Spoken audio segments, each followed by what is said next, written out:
Hello and welcome to episode 22 of the Can't Ask Podcast. 22. We're 1 year over the legal drinking age. There you go. Exactly. So we're good now. Yeah. We can drink wherever we want. That's good. It's like 22 is hit already so fast. Like I'm like, man, when we hit 100, we're gonna have like a big celebration or something. Still ways away. Oh, still ways away. And by that point, we'll have a legitimate jingle, not my my little stupid. Yeah, like you have like at least 1 week with your little jingle, but it's gonna be gone. We'll see. It's gonna be gone. It's creative, man. Come on, like, you gotta at least give me that. It's so stupid, but that's what's funny about it. It's so stupid. It's funny. But it's gonna be gone. Yeah, that's fair. That's fair. Anyways, welcome to this week's episode. Nothing to like. There's a lot of sports going on now, man. Biggest news though, the biggest storyline of all sports is that baseball is now back. The Toronto Blue Jays have made some signings, which we'll talk about. Yep. Yeah, they did. So baseball's finally back. It was messy, man. Like those negotiations, if you can even call it that, were really messy. So now they've found equal ground. Now we're gonna have baseball again. Yeah, and I think they're still gonna have that 162 games. Right? I think so. Yeah. I think they did it just in time, which is like completely against what Manfred said. But anyways, we'll get to that a little bit later on. This week, big tennis tournament going on right now, Indian Wells. 3 different Canadians competing in it, if I'm not mistaken. 2 in the men's side and 1 on the women's side. Mm-hmm. Layla's back, which is really nice to see. She won her tournament last week, the Monterrey Open. When you and I were recording last time, she was in the final. Semifinals. The next day she was in the finals, and man, it was an unfortunate umpire call. It was a double bounce that they didn't call. It was right in front of him. Because after like video replay, it was very obvious that it was 2 bounces, but it was like a half a second difference. Yeah. It's very difficult to see with the human eye there, right? But it was very. I put it like super slow motion. You can definitely see the 2 bounces. But yeah, she lost the first set, came back, won sets number 2 and 3. Oh, that's good. Yeah, so it was good for her. You can tell she was really frazzled by that, though. Like, who wouldn't? I'd be pretty PO'd too. Yeah, but yeah, so we'll do a little bit more tennis. Chapo, Felix, and Layla are all playing.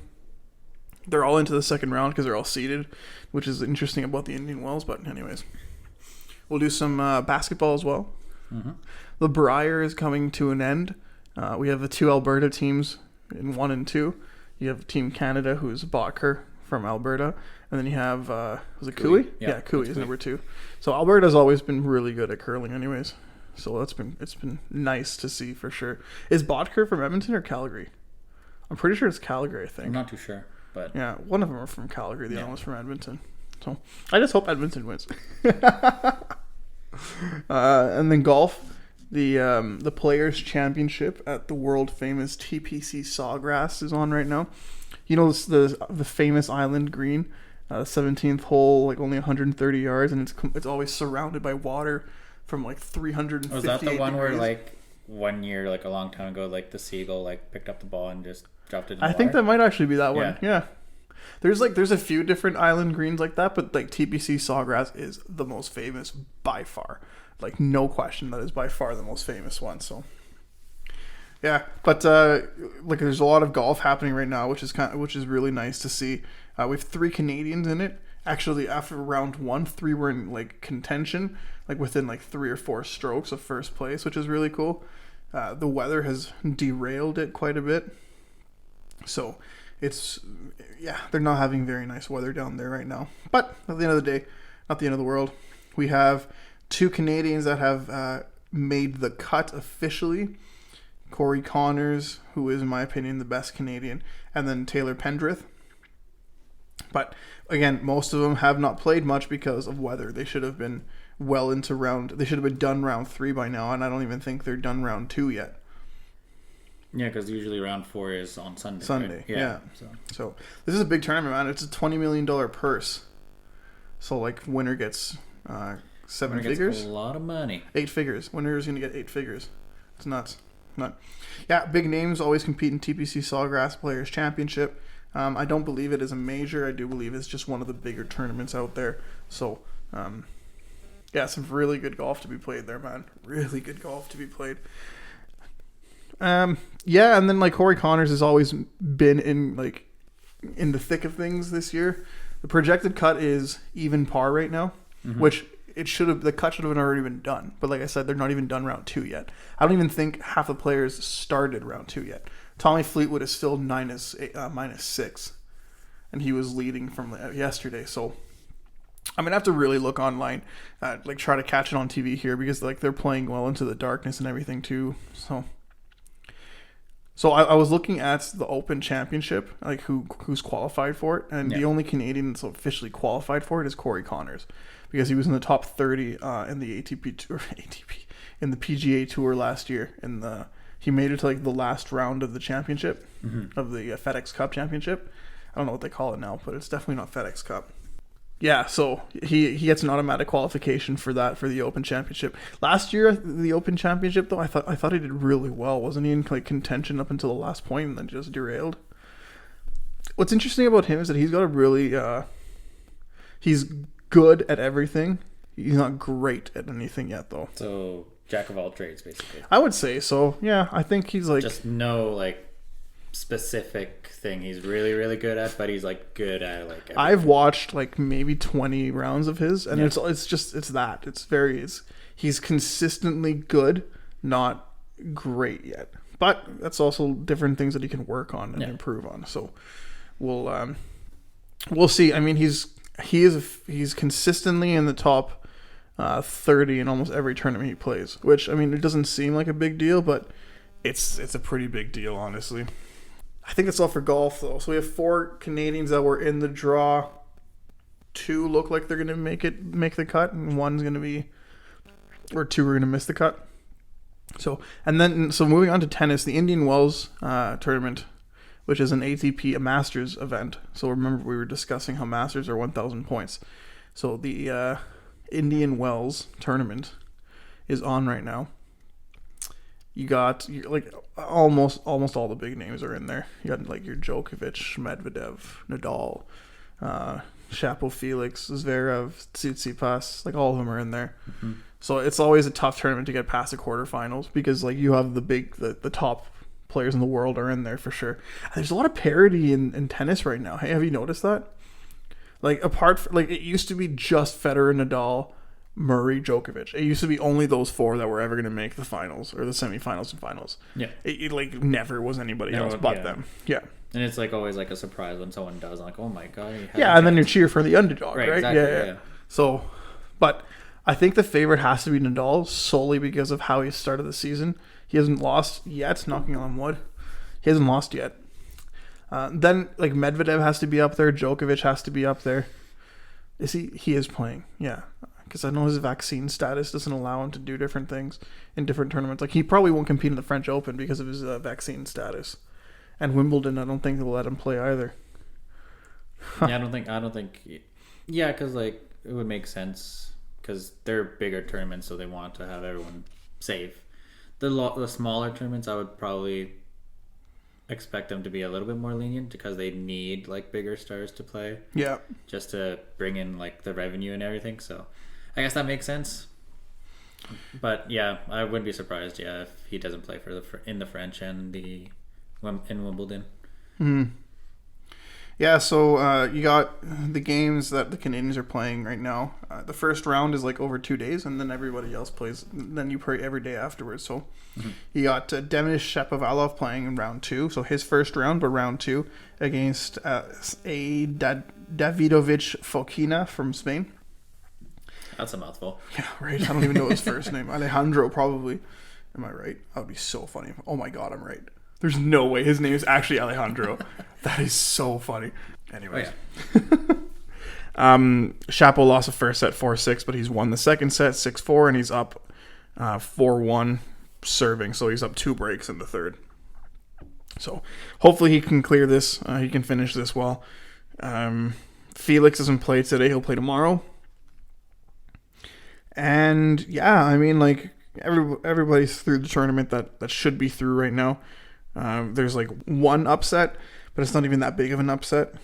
So, anyways, hopefully we don't get too many Canadian upsets. I looked at the draw. Like the 2 Canadians aren't like playing each other anytime soon.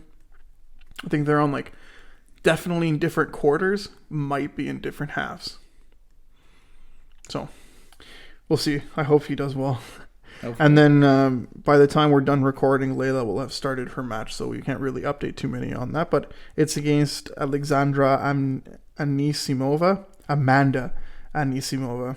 from the U.S. So, man, listen, I was going to guess 2 for 2. That would have been sick. That would have been crazy. That would have been so funny. But they're both like Alex. Yeah. You were going to guess 2 Alexes. Yeah. You got one of them right. Right. Yeah, so I think Layla has a better chance of winning than any of the men do, because they're going to have to go through some of the best tennis players that we've ever seen on this face of the earth. And the women have a lot more parity in it. There's a lot of really solid tennis players out of the women's side right now. Mm-hmm. And then I think, if I'm not mistaken, I think they didn't do that well last year. So like anything they do, like anything they advance next year, how do I say this? The result in this tournament isn't going to negatively affect them, because neither of them did super well last year. I think Felix lost in the 3rd round or the 4th round, and same with Shapo. Shapo might have made it to the quarters, actually.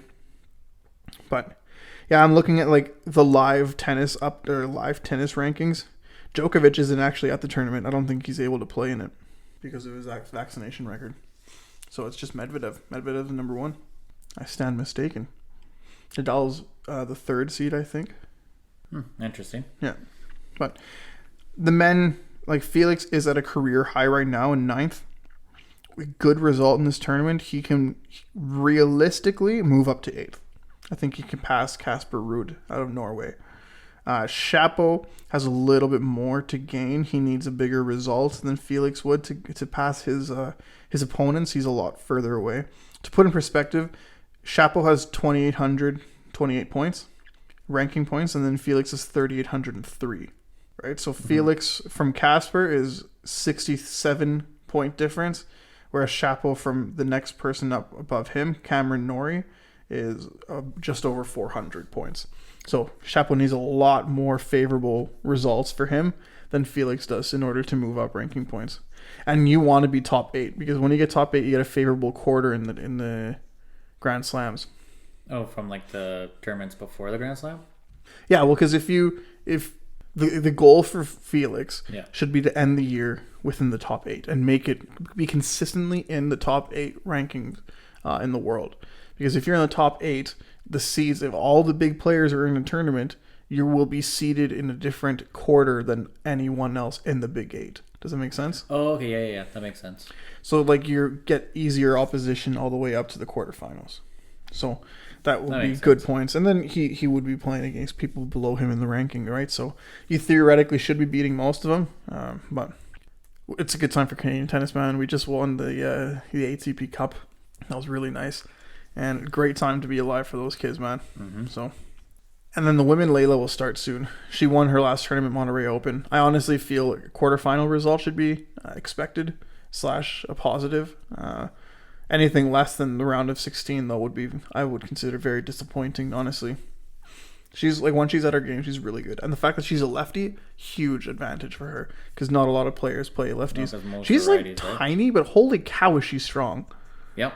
Like, she's got a monster of a forehand. Like, that thing is like an absolute bullet, man. But she's so small.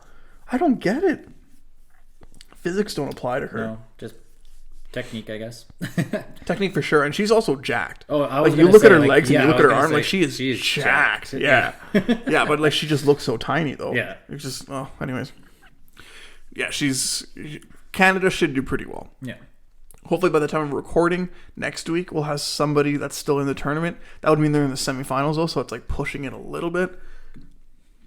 But we'll see. Yeah. We'll probably tweet updates of them on Twitter and whatnot. But let's go basketball real quick. What do you think about basketball? Yeah, sure. Because then we can touch base on baseball after really quick. The Raptors are currently in 7th. They just beat the Suns, hey? I did see that, Phoenix.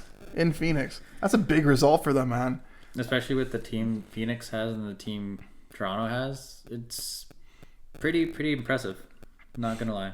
I mean, not to take anything from the Raptors, but Phoenix, Chris Paul is injured, and he is a monumental piece for the Suns.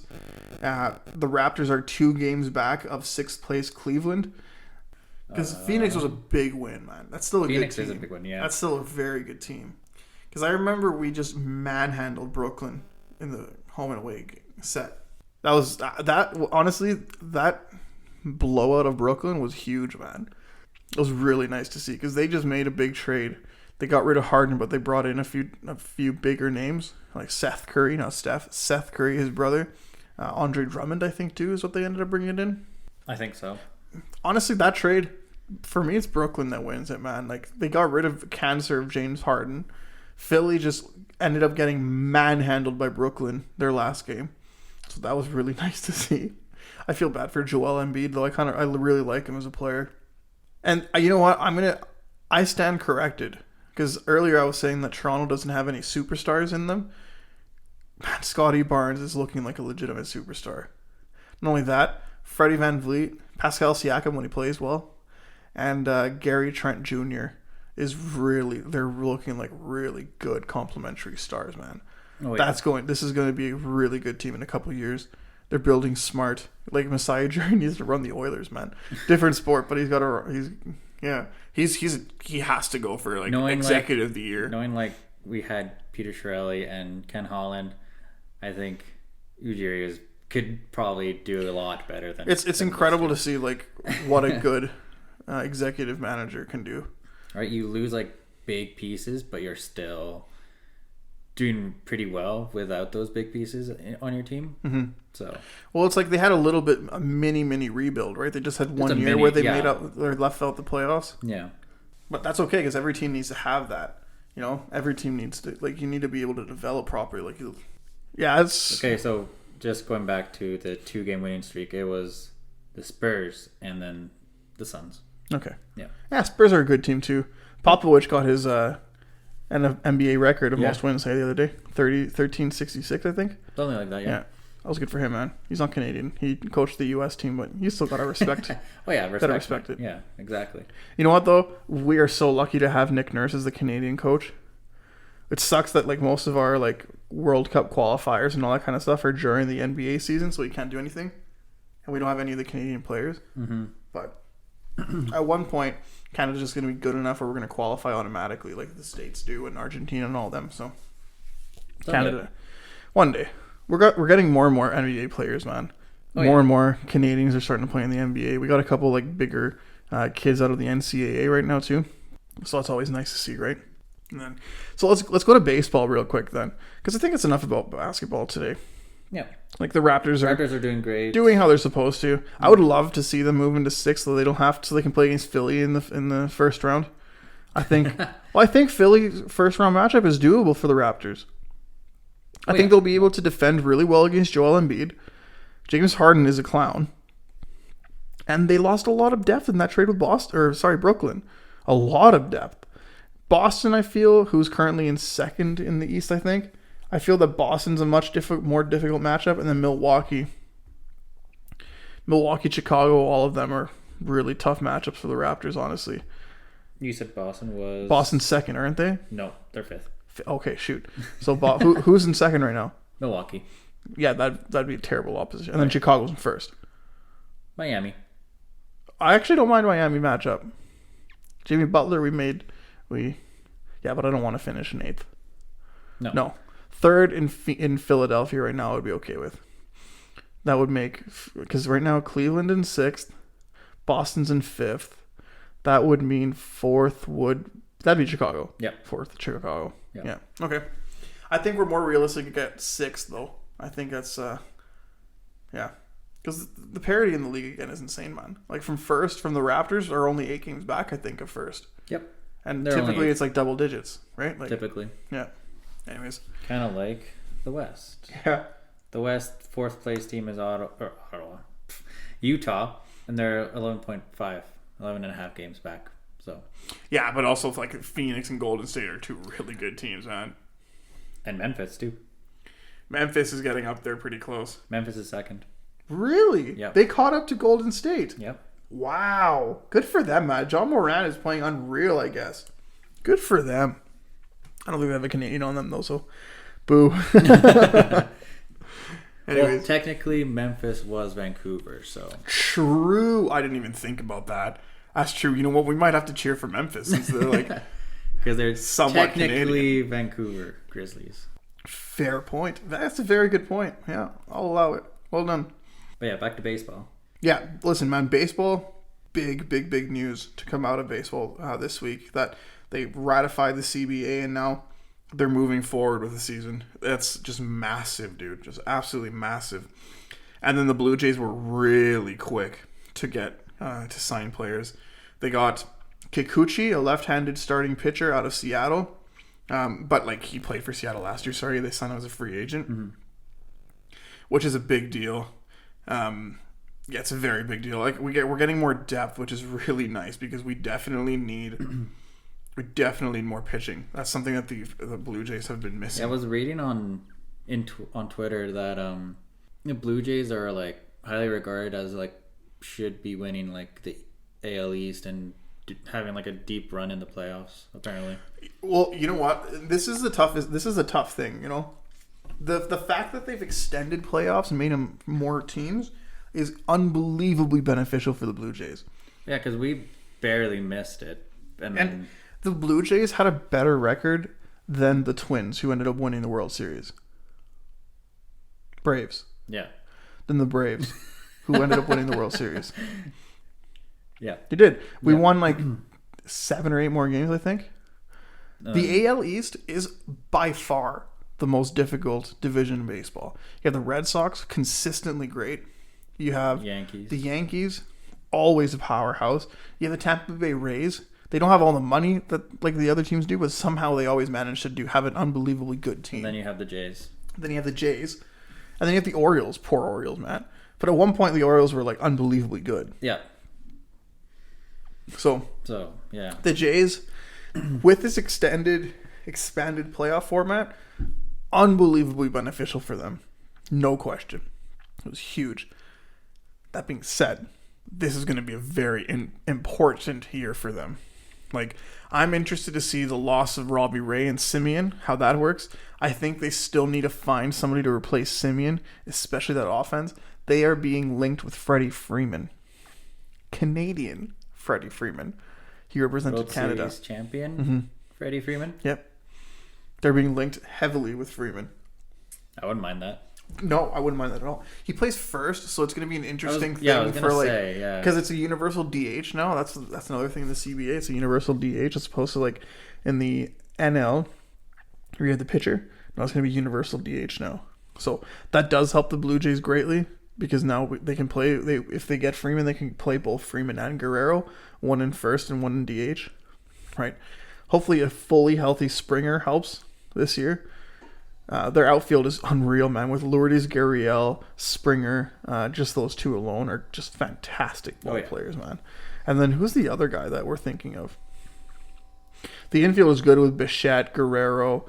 You have Calvin Biggio, and then you have a third baseman who they're pretty decent out there. The third base is our weakest thing, but you know what? Honestly, dude, the relief pitching is by far our biggest weakness. Like by far our biggest weakness. And you look at the World Series and how the Braves won it last year. Braves, yeah, not Twins. Okay, you saw how the Braves won it last year, and it was 100%. That relief, that bullpen, lethal, dude. How good they were. So that being said, I can see the Blue Jays being in on both Freddie Freeman and Alex Correa, shortstop from the Houston Astros. The fact that they have Springer might actually help us get Correa if we need it. Because I would not mind Correa and Bichette middle infield. Calvin Biggio, occasionally third base / a middle infield replacement. Yeah, and then you have the one that's more like first in the depth chart for like third base is Santiago Espinal. Yeah, and he's an unbelievable player too. No, he had a really good year, but he's still like that's saying something when he is the weakest offensive player on that team. Seriously, that is true. Because who are your three outfielders? Who do we have there on there? Gurriel, we got Springer, and we got Hernandez. Teoscar Hernandez. Yeah, unreal. Like, the guy's unreal. But like, I guess our substitutes or like the depth pieces aren't like the greatest. No, but that's something. The Blue Jays, Rogers, Rogers as like the owner of the Blue Jays. Yeah, they're definitely heavily invested in the Blue Jays. So I'm interested. Why wouldn't you be? Like they played like really well, like and they were really close to making the playoffs. Might as well. So and with like they will make money if they make the playoffs. They'll make a profit if they make the playoffs. If they don't make the playoffs, that is a different story, right? So that's like Rogers is very dependent on the Blue Jays making the playoffs. And with the CBA, how it's been handled now, Bichette, Guerrero, all of them are going to be getting paid sooner. So now they really have to figure out a way of ensuring that they keep everyone, right? Every team in every league has this issue now, and baseball is starting to become more and more true. You know what I mean? Like, for example, basketball, like, you need to have value contracts on your teams. Right now, it's Guerrero, Bichette. In basketball, it's Gary Trent Jr. Unbelievably team-friendly contract for us. Like, Siakam is not very team-friendly. But anyway, like hockey, for example, Tampa Bay had Pat Maroon on a friendly deal. You had Braden Point for the longest time. Was on a team-friendly deal.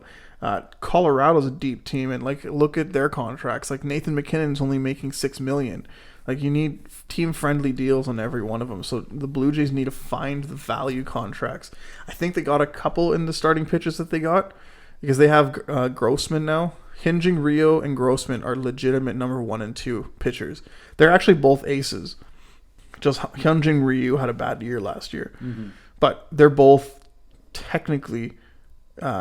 they've both been aces in the most recent times. Robbie Ray was our ace last year because he had that good of a year, but Grossman comes in as a fair replacement. Grossman, not Grossman. Gaussman. Yeah, sorry. Yeah, you're saying. I always get. Yeah, I know. I always get confused. It's like hilarious. That's okay. Yeah. Gaussman. Sorry, dude. I'll if you come on the show, I'll apologize to you in person. Just every second sentence, you're like, I'm sorry. Yeah, hilarious. Yeah, but he's good, man. He's if I'm not mistaken, he was with the Giants recently, and he was their ace there too. And the Blue Jays are apparently again heavily involved in Freeman. They're gonna make 2 or 3 big splashes, and I think Guerrero's contract expires next season, not this year, next season, and he'll be still under team control for a little bit. I think they need to do everything they can to give him a long-term, full-on extension. Baseball, like it's very easy to buy people out. There's no cap really. So, and Guerrero, especially for like if you want to keep the fan base. Yeah. Because I've seen over the years that like baseball is really like popular still, but like you can still see the stands like just a little bit more empty throughout the year kind of thing. So yeah, you basically Guerrero being like I guess the poster boy of the Blue Jays, you have to. Kind of like McDavid being the poster boy for Edmonton or like Matthews being the poster boy for the Maple Leafs. You just have to keep those guys in order to keep your fan base like really high up there. So yeah. I agree. We have to try to keep Guerrero as much as we can. So Mike Soroka, he tore his Achilles twice. So thankfully it's not anything to do with his arms. But he was like an NL Cy Young candidate back in 2019, his rookie year. He's supposed to be back at some point this year. So in June or July of this season. So hopefully he does come back. He'll be a good pitcher. Like we're starting to get more and more Canadian talent in the league, which is nice. Because do you remember it used to be just Justin Morneau and Joey Votto? Yep. Who are still unreal players. Joey Votto for me is a first ballot Hall of Famer. But now we're getting more and more pitchers and outfielders and all that. Like we used to have, remember Dalton Pompey? I'm pretty sure he was Canadian. He didn't work out for the Blue Jays. Okay, but, I remember then. Yeah. Little by little, we're getting more Canadian talent in baseball. But we'll be talking a lot more about the Blue Jays than we probably will about Canadian talent. At least until Soroka comes back. But Votto's always a gem, man. Always a gem. I'm thinking I'll probably draft him if I play an MLB fantasy league this year. Apparently, I'm joining a baseball fantasy. I'll help you draft. Okay, good, because I really need. I'll help you draft 100%. You come over here and we'll draft. Okay, sounds good. Cool.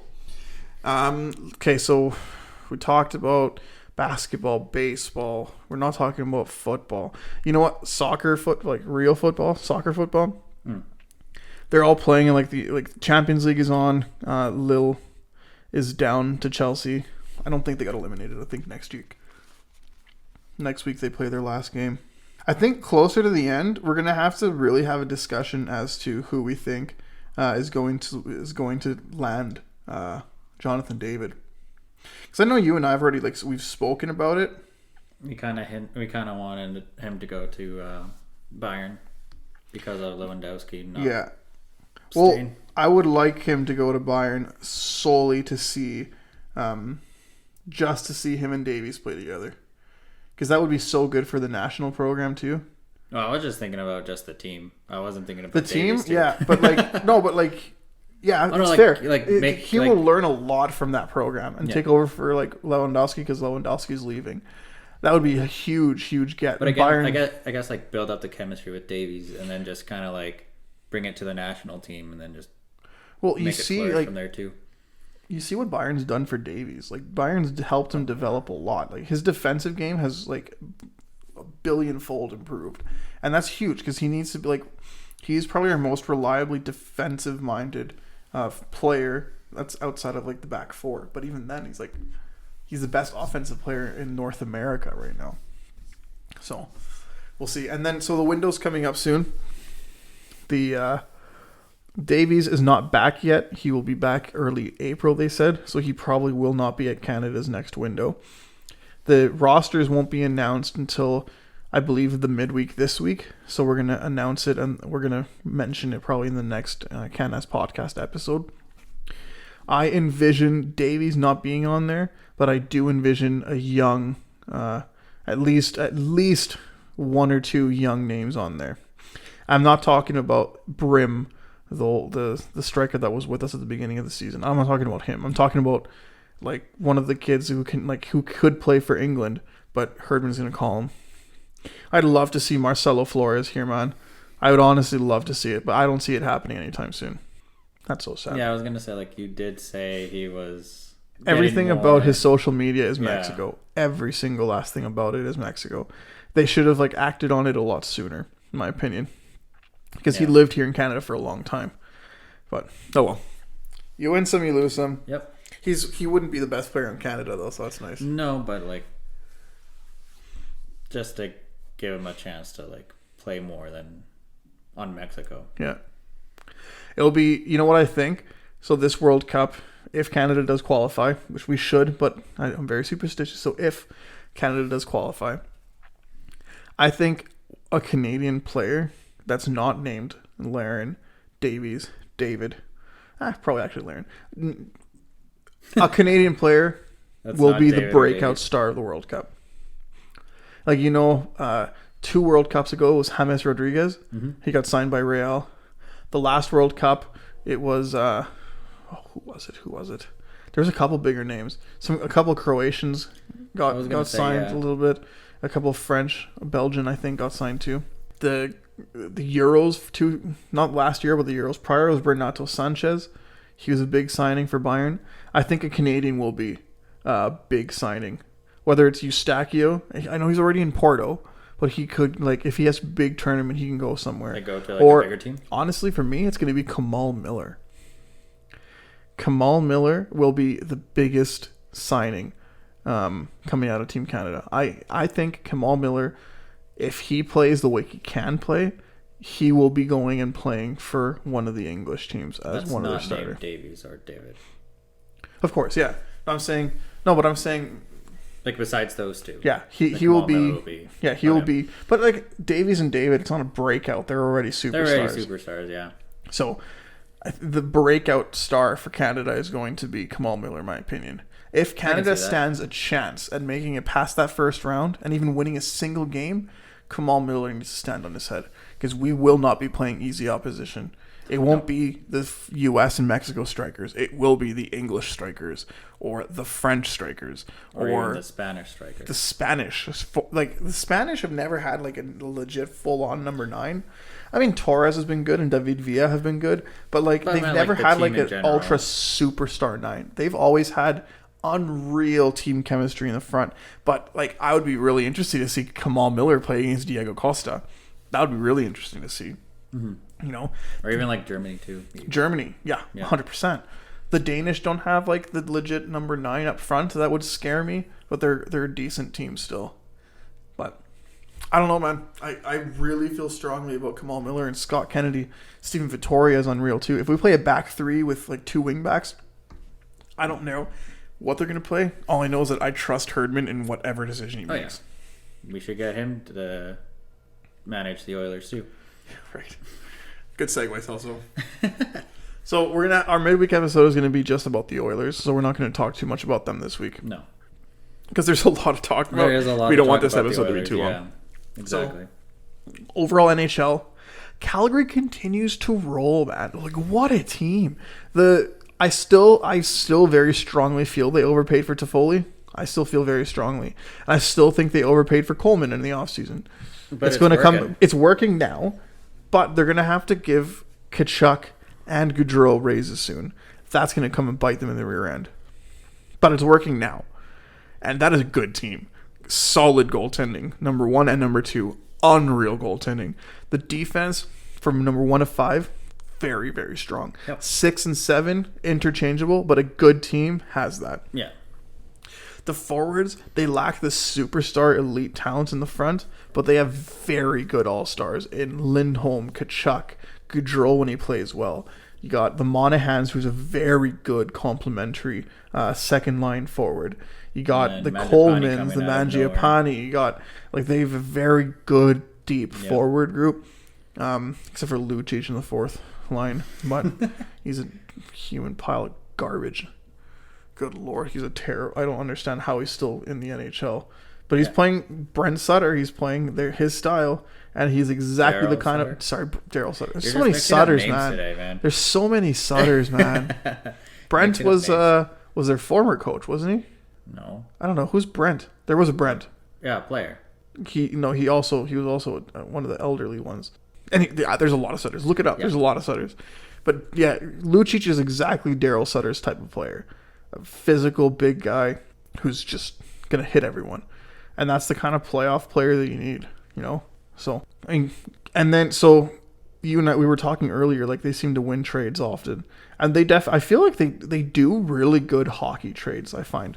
And that's what I think we need to do in Edmonton. We need to do hockey trades.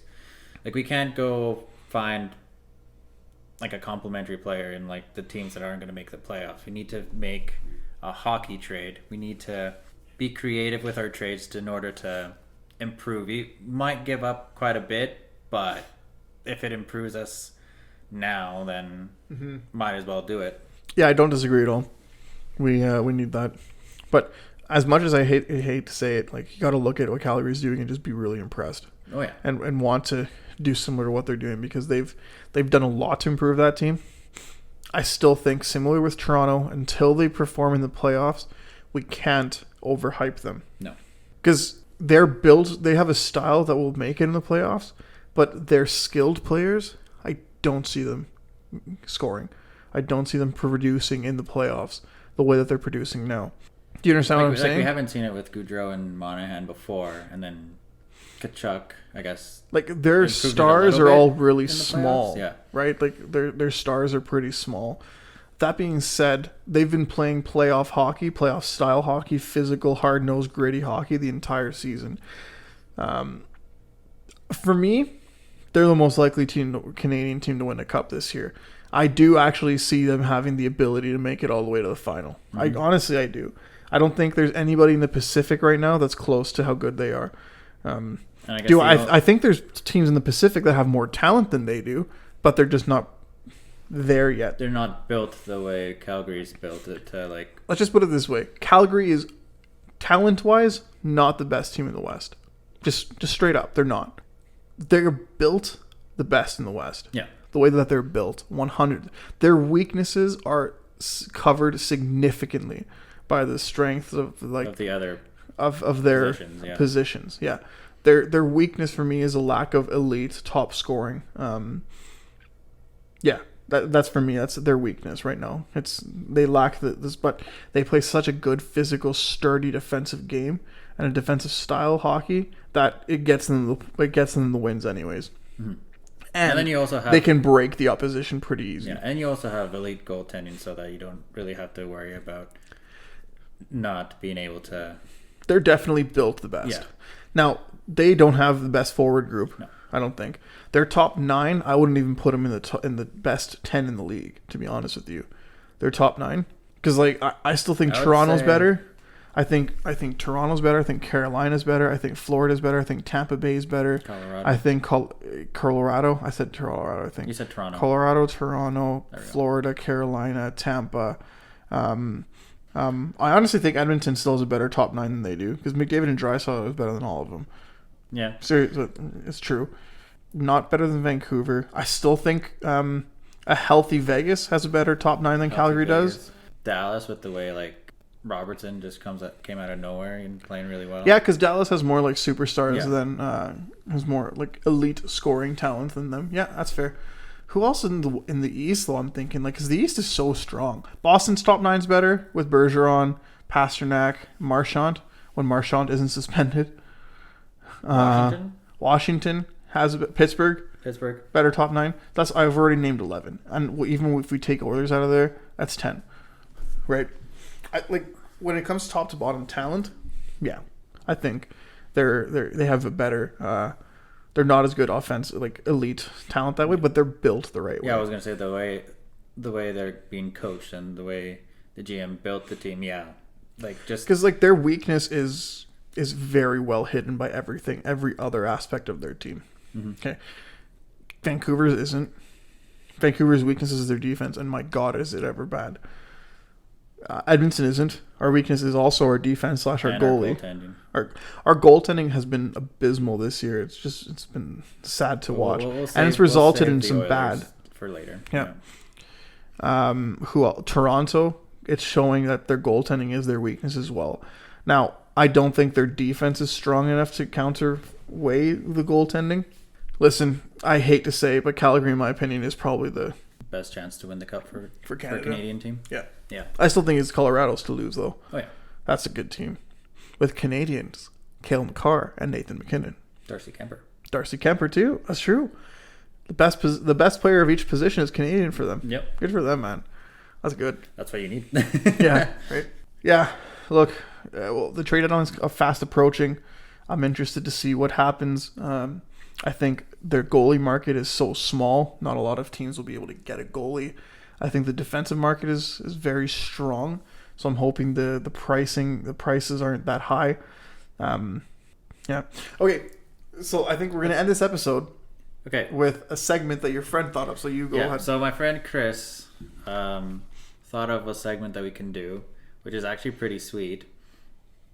And it was basically a player of the week kind of thing to just end off the podcast on like a happy note instead of like complaining about NHL and the Oilers and all that stuff that we usually do. Mm-hmm.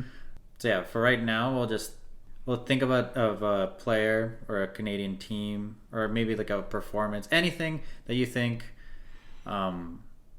deserves to be like shut out, mentioned. Yeah. I can start because I have mine right here. Sure.